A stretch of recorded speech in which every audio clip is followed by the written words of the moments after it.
Assalamualaikum warahmatullahi wabarakatuh. Apa kabar sobat-sobat semuanya? Semoga kita dalam keadaan sehat jasmani dan rohani, tidak kekurangan satu apapun. Amin ya robbal alamin. Oke, tanpa berlama-lama kita coba simak saja cerita kali ini. Gas. Bab 9. Melarikan diri. Henry berjalan perlahan menuju Maryam dengan senyuman di wajahnya. Senyumannya natural dan cemerlang, tapi itu memberinya ketakutan yang tak bisa dijelaskan. Pria yang kejam. Para penonton memandang Henry dengan mata penuh keterkejutan dan iri hati. Laki-laki, tentu saja laki-laki, hanya tidak tahu apakah hidup mereka akan bertahan lama. Nada dering ponsel tiba-tiba berdering. Maryam terbangun dari keterkejutannya, segera mengeluarkan ponselnya dan menjawab panggilan tersebut. Apa? Begitu kata-kata itu keluar, tanpa menyapa, dia berbalik untuk menjawab telepon dan berlari keluar. "Jangan lari, aku!" Henry berteriak dan ingin mengejarnya. Namun tiba-tiba tubuhnya dipeluk erat dari belakang. "Kamu belum membayar pakaianmu," terdengar suara petugas wanita dari belakang. Tubuh Henry seperti tersengat listrik, dan dia tertegun di tempat. Melihat Maryam lagi, dia sudah menghilang tanpa jejak. "Ahem, cantik, tolong lepaskan dulu." "Tidak. Jika aku membiarkanmu pergi dan melarikan diri, apa yang akan terjadi dengan pakaian dan uangnya?" "Henry, entah kamu yang membayar, atau kamu segera melepas pakaianmu." Petugas wanita itu begitu putus asa sehingga orang-orang yang tidak tahu lebih baik mengira itu adalah pasangan yang berselingkuh. Dia juga tidak takut.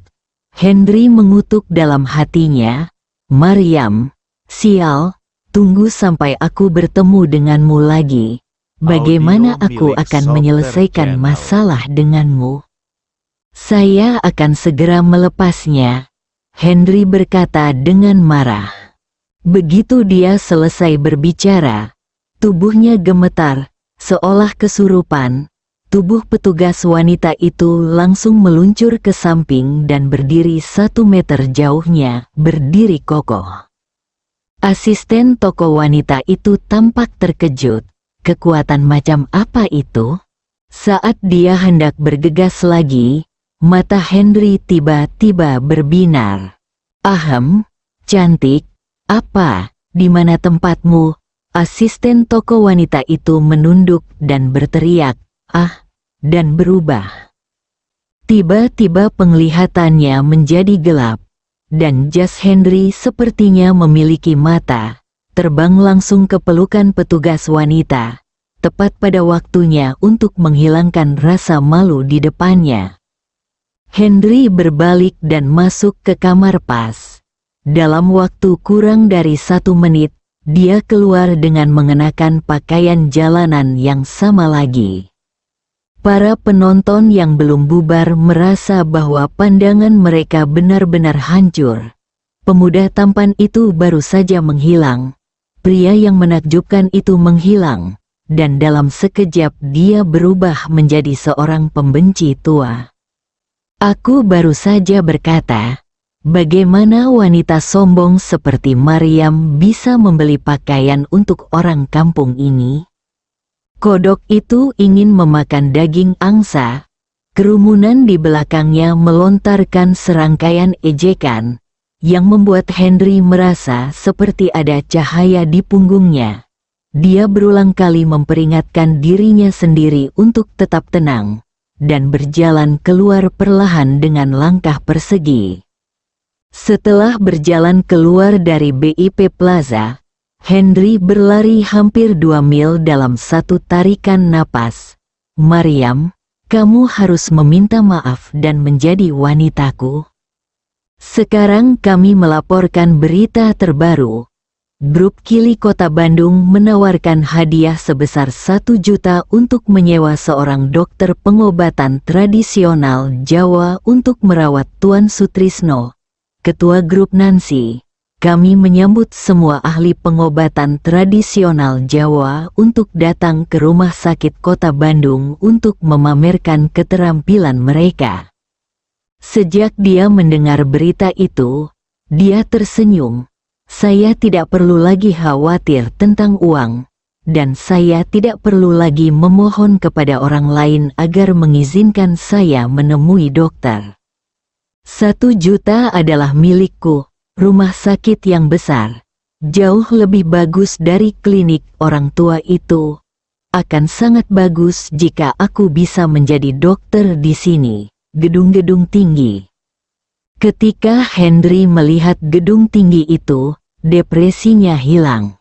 Maaf, ini bangsal, mohon tetap di sini. Henry datang ke pintu bangsal dan dihentikan oleh 2 perawat. Omong kosong, tentu saja aku tahu itu bangsal. Jika itu kamar pengantin, siapa yang akan datang ke rumah sakit? Warna putih ini terlihat sial. Suasana hati Henry sekali lagi diselimuti kesuraman orang mati. Tapi sekarang dia di sini, tidak diizinkan masuk. Itu sakit sekali. Kedua perawat itu terdiam. Ketika Maryam di dalam ruangan mendengar suara ini, tubuhnya terasa seperti titik akupunturnya disadap, dan dia terdiam di tempatnya untuk sesaat. Bagaimana dia menemukannya? Maryam baru saja menerima telepon tiba-tiba dari wakil ketua perusahaan Wang Guoking, Sutrisno, ketua grup Nancy, yang datang untuk membahas kerjasama, tiba-tiba menderita penyakit aneh dan mengalami koma. Sebagai pemimpin produsen obat-obatan barat, Kili Group ingin memanfaatkan pesatnya perkembangan pengobatan tradisional Jawa dan bekerja sama dengan Nancy Group, pemimpin produsen obat tradisional Jawa, untuk memasuki bidang pengobatan tradisional Jawa. Wakil ketua grup tersebut, Wang Guoking, bertanggung jawab atas negosiasi. Setelah mengetahui berita tersebut, dia mengabaikan Henry dan bergegas kembali ke perusahaan. Itulah sebabnya dia melarikan diri sambil meninggalkan Henry di tempat. Ketika dia kembali ke perusahaan dan mengadakan pertemuan darurat, dia menjadi khawatir ketika melihat kondisi aneh Sutrisno di sertifikat medis.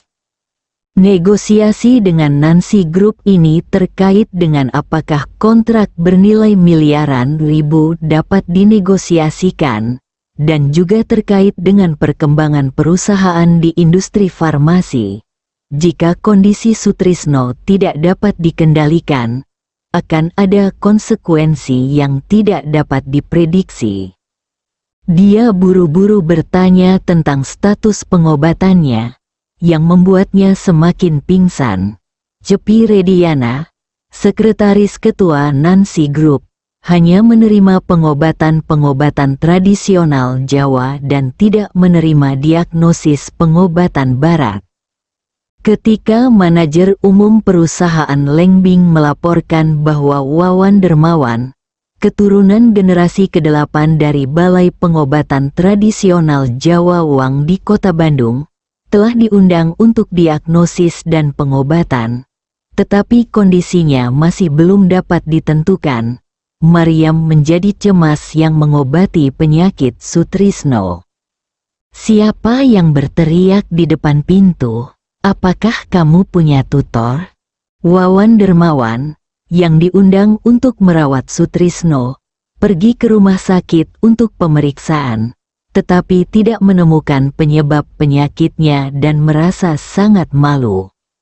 Sekretaris Sutrisno, Cepi Rediana, merasa cemas melihat Wawan Dermawan tidak dapat mendiagnosis hasilnya. Dia menjadi marah dan berkata di depan Maryam, Kondisi medis di kota Bandung sangat buruk dan tingkat pengobatan Jawa terlalu lemah. Di sana masih menjadi dokter pengobatan Jawa di tempat seperti ini. Ini adalah lelucon besar bagi universitas untuk mengembangkan pengobatan tradisional dan obat-obatan Jawa. Kata-kata itu sangat melukai hati Wawan Dermawan. Dia tidak hanya merasa malu di depan sang dewi, tetapi dia juga membuat Balai Pengobatan Tradisional Jawa Wang kehilangan muka, yang selalu menganggap dirinya sebagai rumah sakit pengobatan tradisional Jawa pertama di kota Bandung. Dia ingin marah, tetapi Maryam menghentikannya. Melihat dia membela Cepi Rediana di mana-mana, dia merasa tertekan. Mendengar suara di luar, dia membuka pintu dan keluar sambil mengumpat. Henry dihina tanpa alasan, dan suasana hatinya menjadi lebih buruk. Dia membuka pintu dan bersiap untuk masuk, dan berhadapan langsung dengan Wawan Dermawan. Mata Wawan Dermawan tertuju pada wajah Henry. Dia 5 atau 6 cm lebih tinggi dari dirinya, dengan kulit perunggu dan mata hitam cerah. Orang liar, Wawan Dermawan berkata dengan sinis lagi. Henry tidak mengatakan apa-apa. Dia tiba-tiba mengambil langkah ke depan dan mengelilingi Wawan Dermawan, menganggukkan kepalanya. Gila, Wawan Dermawan merasakan tatapan tertuju padanya, merasa aneh, dan tidak bisa menahan makian. Kemeja putih, celana panjang hitam, sepatu kulit hitam, penampilan tampan, persis seperti yang digambarkan dalam banyak novel, binatang asli yang menyamar.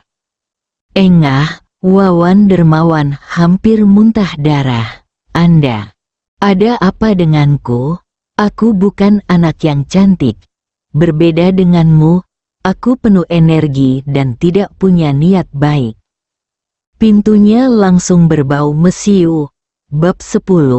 Selesaikan rekening terlebih dahulu lalu temui dokter. Wawan Dermawan adalah seorang dokter di rumah sakit kota Bandung.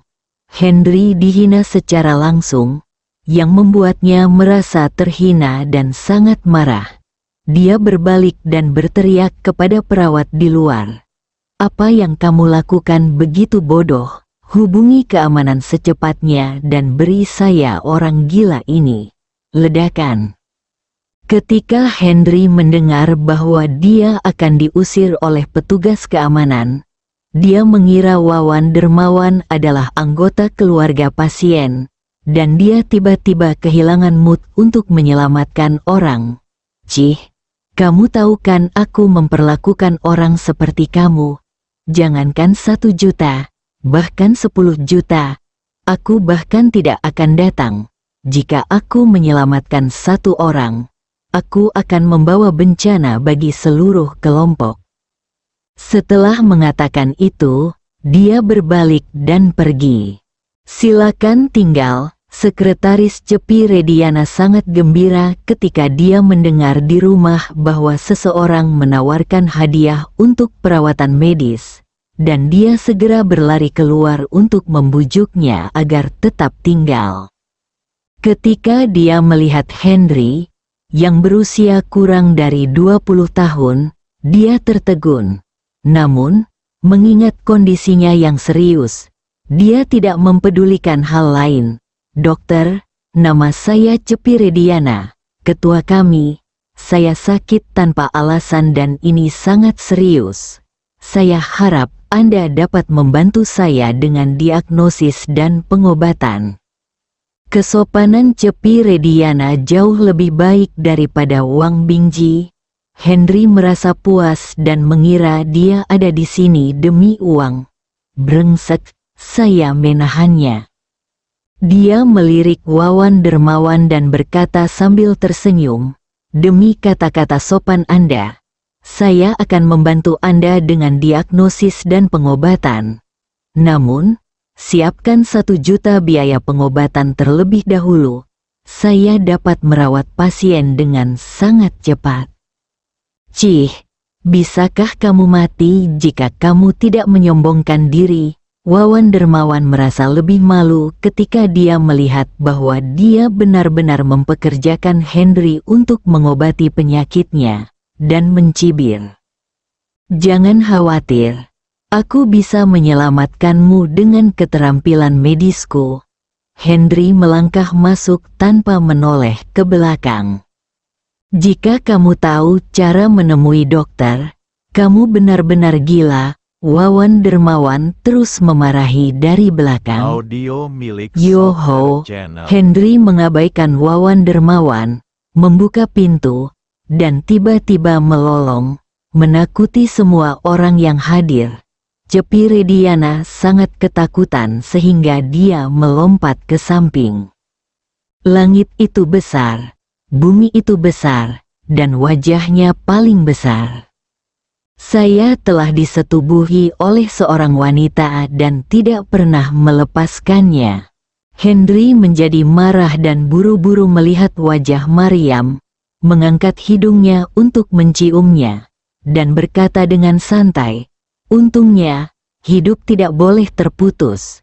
Jika setengah jam kemudian, seluruh tubuh akan membusuk dan 7 lubang akan mati kehabisan darah." Ah! Cepi Rediana tertegun saat itu. Kamu benar-benar ingin menghancurkan seluruh dunia dan berpura-pura menjadi harimau. Saya kena penyakit ini tadi malam. Mungkin tiba-tiba setelah minum segelas air. Saat itu saya hanya ingin tidur, dan tidak ada kelainan lain. Saya tidak bangun setelah itu. Semua indikatornya normal. Henry tidak bergerak maju, tetapi berdiri di depan Maryam, dengan senyum licik di matanya, seperti serigala lapar yang telah menemukan mangsanya. Matanya berbinar, dan dia dengan santai berkata kepada Cepi Rediana. Cepi Rediana pada awalnya tidak sepenuhnya percaya dan ingin mencobanya. Mendengar ini, ekspresinya langsung berubah. Berdebar, dia sebenarnya berlutut di depan Henry. "Dokter ajaib, tolong selamatkan ketua saya. Saya bersujud kepada Anda." Saat Cepi Rediana berbicara, wajahnya dipenuhi air mata dan dia mulai bersujud kepada Henry. Dia benar-benar kehilangan kesombongan yang dia miliki ketika berbicara dengan Wawan Dermawan tadi. Henry memiliki kesan yang lebih baik terhadap Cepi Rediana sebagai tuan yang baik dan pelayan yang setia, yang membuatnya ingin menyelamatkan Sutrisno di tempat tidur. "Bangunlah, ini penyakit ringan, mudah disembuhkan. Aku di sini. Kalaupun kamu mati, aku bisa menyembuhkanmu, apalagi hidup." Henry tidak menggerakkan tangannya. Tetapi Cepi Rediana tiba-tiba merasakan suatu kekuatan lewat di depannya, dan dia berdiri tak terkendali.